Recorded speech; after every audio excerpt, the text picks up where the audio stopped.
sebagaimana tema yang akan kita bahas malam ini, yaitu mengenai ibadah yang sejati.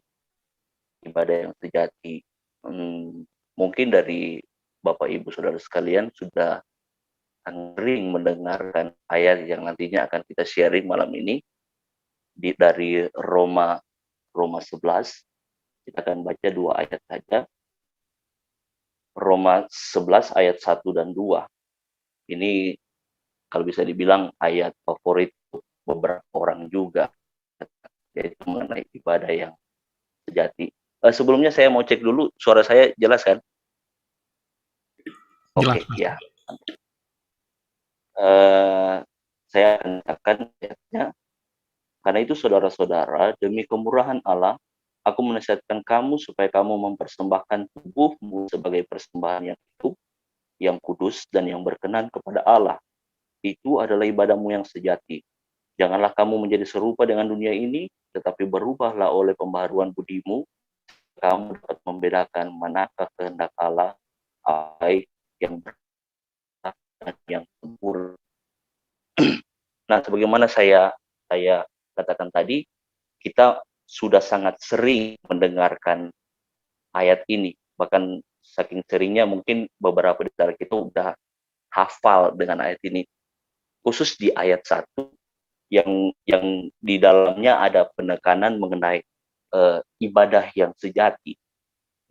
Kalau saya sampaikan pandangan umum orang-orang tentang ibadah yang sejati ini, bagaimana kita memberi seluruh hidup kita sebagai persembahan yang berkenan kepada Tuhan.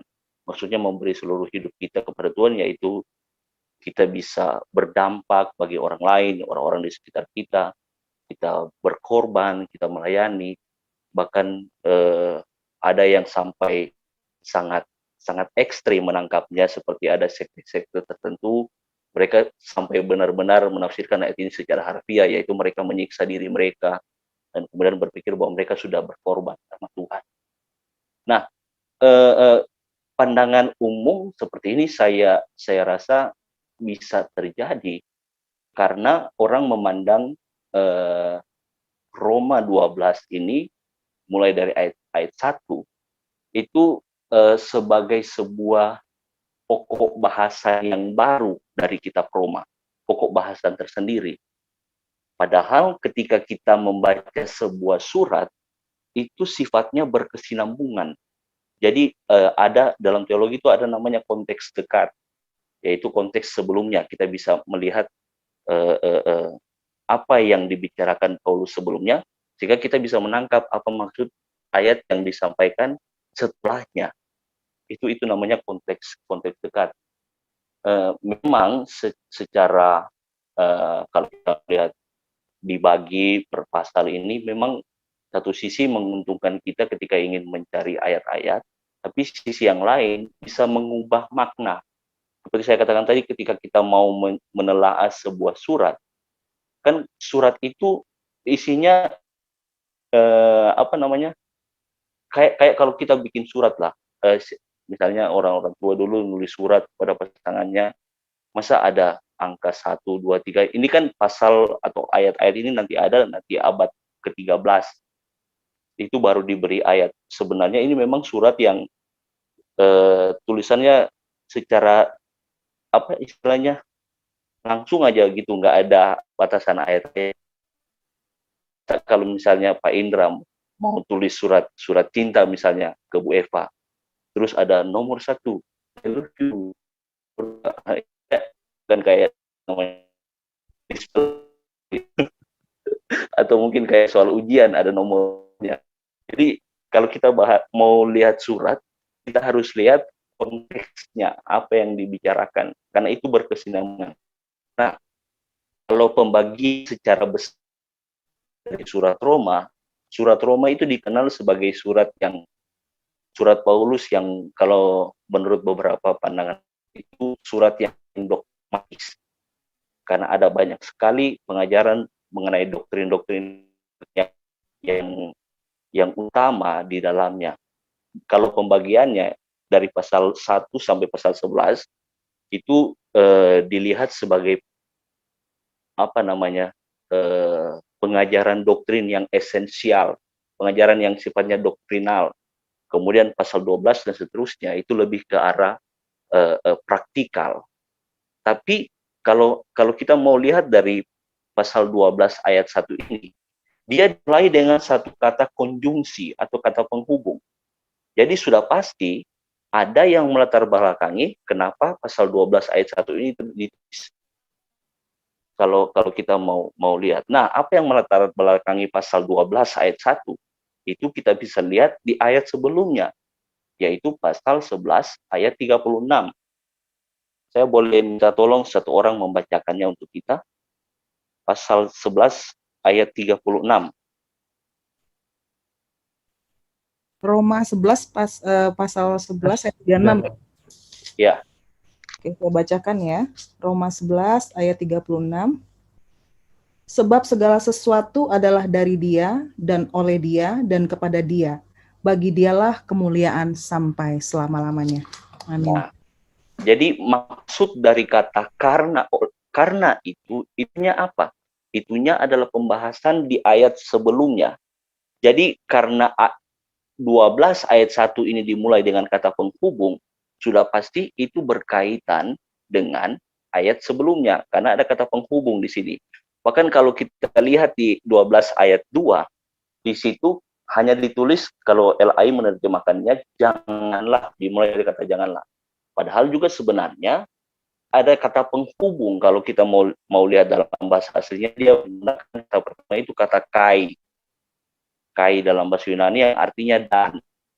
Jadi ayat 1 dan ayat 2 ini adalah sebuah kesatuan yang merupakan akibat dari bagian sebelumnya, yaitu pasal 11 ayat 36. Sampai di sini bisa tangkap kan? Saya jelasin coba secara pelan-pelan. Jadi pasal 12 ayat 1 dan 2 itu satu kesatuan yang merupakan akibat dari ayat sebelumnya, karena dia menggunakan konjungsi atau kata penghubung di awal pasal 1. Karena itunya apa? Itunya adalah penyebabnya adalah di 11 ayat 36. Segala sesuatu oleh Dia, dari Dia, kepada Dia, dan hanya bagi Dia. Itu. Nah, kemudian yang menarik di sini, Bapak Ibu, apa maksudnya hal ini? Kita melihat kadang-kala kita memisahkan ketika kita membaca 12 ayat 1, pemaknaan atau definisi yang kita tangkap dari ibadah yang sejati itu adalah mempersembahkan seluruh hidup kita. Nah, itu memang secara tidak sepenuhnya salah, itu ada mengandung unsur kebenaran, tapi kebenarannya tidak penuh. Tidak benar-benar penuh, karena istilahnya itu hanya setengahnya. Setengahnya lagi itu ada di bagian penyebabnya di pasal 11 ayat 36. Uniknya kata ibadah yang sejati di 12 ayat 1, dia dari bahasa aslinya dia menggunakan kata ten logiken latreian humon. Ten logiken latreian humon. Yang kalau kita terjemahkan secara harafiah, ibadahmu bisa diterjemahkan yang sejati, tapi kalau secara harafiah, logiken itu diterjemahkan menjadi sesuatu yang logis atau reasonable atau masuk akal. Jadi kalau mau diterjemahkan secara harafiah, ibadahmu yang masuk akal. Jadi ibadah Kristen itu ada ukuran masuk akalnya. Ada ukuran masuk akalnya. Nah, yang dimaksud ibadah yang masuk akal dalam iman Kristen itu apa? Apakah dimulai dari ketika kita mempersembahkan diri kita kepada Tuhan? No. Ibadah masuk akal pada dasarnya atau pada hakikatnya itu benar-benar harus berpusat kepada Tuhan. Ibadah yang teosentris. Segala sesuatu dari Dia, oleh Dia, kepada Dia, dan hanya bagi Dia. Jadi dari Tuhan, Dia yang memprakarsai semuanya. Dia yang telah mengerjakan semuanya. Dia yang telah menyempurnakan semuanya. Baru setelah itu, kita bisa mempersembahkan hidup kita. Jadi ada sebuah logika yang dibentuk di sini. Logikanya apa? Yaitu Tuhan yang melakukan, yang memperkasai, bahkan sampai pada menyempurnakan segalanya. Dan setelah itu barulah kita sebagai manusia bisa mempersembahkan seluruh hidup kita. Bisa, bahkan di ayat 2 dikatakan bisa bertobat dan tidak mengikuti pola-pola dunia. Nah, kenapa kemudian di ayat 2 dia mengatakan janganlah kamu seperti dunia ini? Itu penekanannya ada pada ibadah itu sendiri. Kalau ibadah dalam pandangan dunia, itu kebalik logikanya. Logikanya berbalik dengan logika di dalam iman Kristen. Jadi logika di dalam iman Kristen yang pertama kali harus dimiliki adalah kesadaran bahwa Tuhanlah yang telah mengerjakan segalanya, Tuhanlah yang telah menyempurnakan segalanya, dan ibadah kita ini, pemberian diri kita, dia pandang sebagai respon. Tapi kalau dalam logika dunia justru kebalik. Kita yang harus melakukan sesuatu supaya supaya Tuhan istilahnya memberkati, memberikan sesuatu bagi kita. Jadi sistem dunia itu sistemnya transaksional.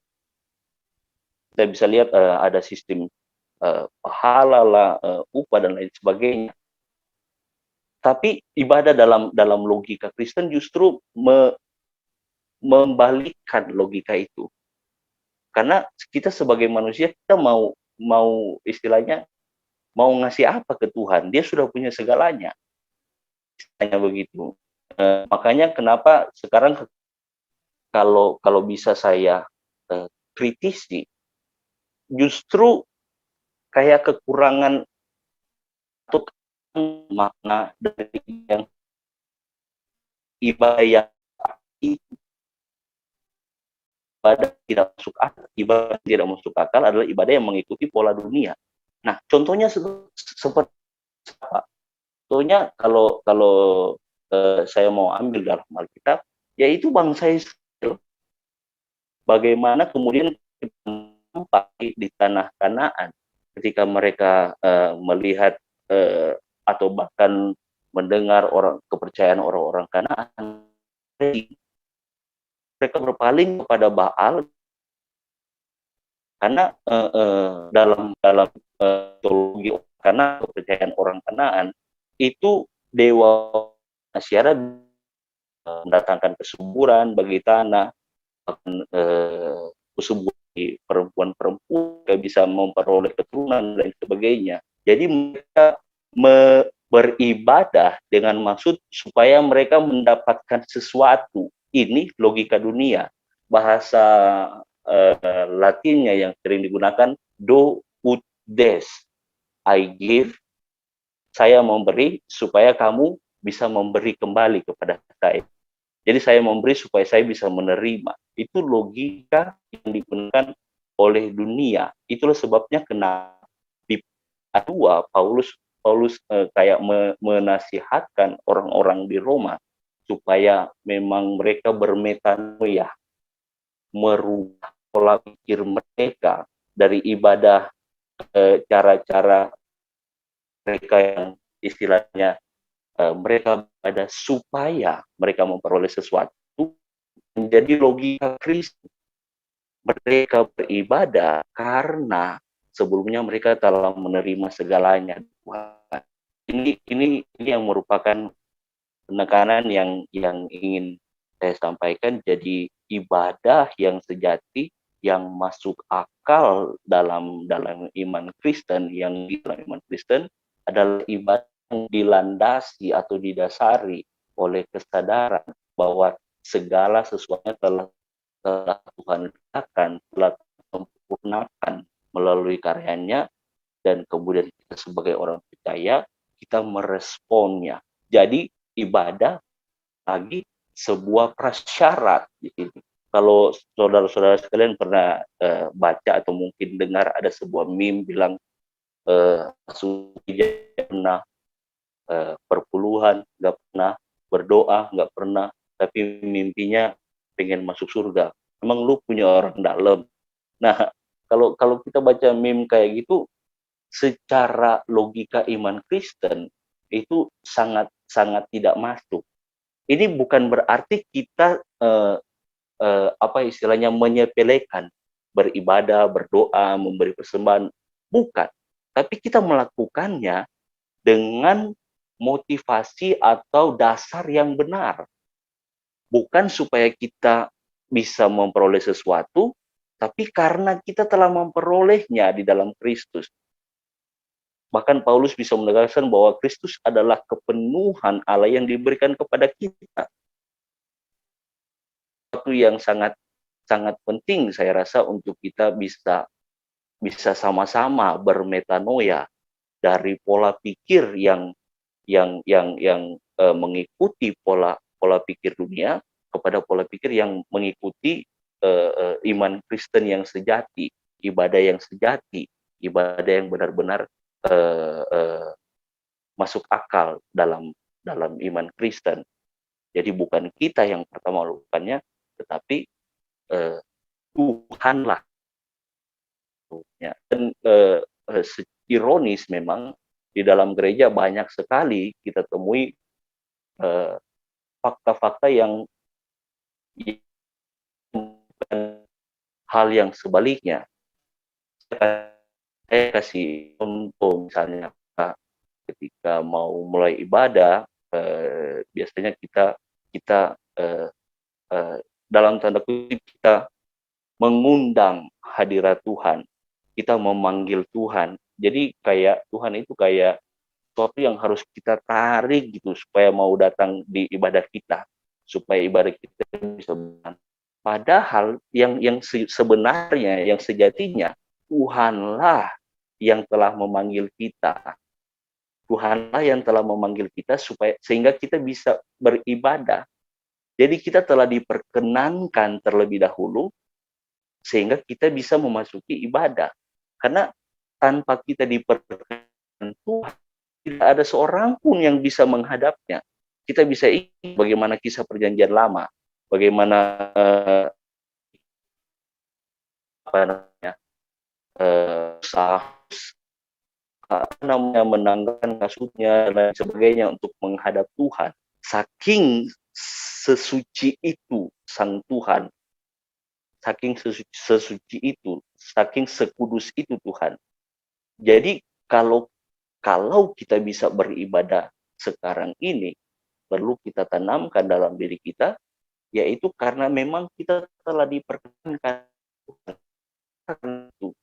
sehingga kita bisa layak hadir, bisa diperkenankan layak untuk hadir dalam ibadah. Jadi bukan karena kita telah berusaha melayakkan diri kita dan sebagainya. No, tapi karena Tuhan yang telah memperkenankan kita, itulah sebabnya kita bisa hadir di dalam sebuah ibadah. Itu sebuah contoh kecil yang mungkin bisa sama-sama kita renungkan bersama, atau mungkin ada contoh lain bagaimana kita berdoa dan kemudian mengharapkan sesuatu dari Tuhan, sementara kita kehilangan esensi yang lain daripada doa. Jadi doa hanya sebatas minta-minta sama Tuhan, tapi kita menghilangkan esensi-esensi yang lain, yaitu ada esensi penyerahan diri di dalamnya, esensi kita memuliakan Tuhan di dalamnya, bahkan ada esensi relasi kita dengan Tuhan. Jadi bukan hanya dipandang sebagai minta-minta. Nah, sekarang apakah ketika kita memohonkan sesuatu kepada Tuhan, apakah lantas itu menjadi sebuah hal yang keliru, hal yang salah? Tidak seperti itu. Ketika kita memohon sesuatu kepada Tuhan, tapi dengan logika yang benar. Logika yang benar mengimani bahwa Tuhan telah berkarya dalam hidup kita.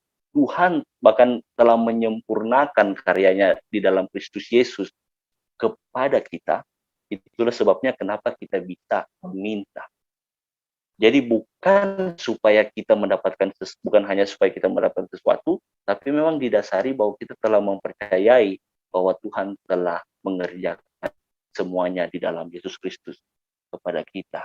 Itulah ibadah Kristen yang sejati. Itulah ibadah Kristen yang kalau saya katakan yang logis, yang masuk akal, dan yang lain daripada itu, saya rasa bukan ibadah Kristen.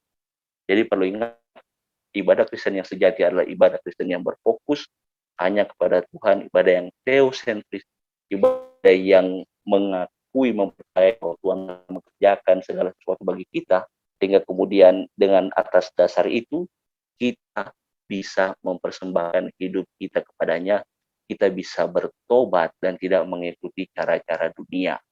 Jadi cara dunia di sini lebih menekankan kepada ibadah, bukan berarti kita menjauhi orang-orang dunia, karena sebagaimana saya katakan di awal, mulai pasal 12 ini, itu adalah pasal-pasal yang aplikatif.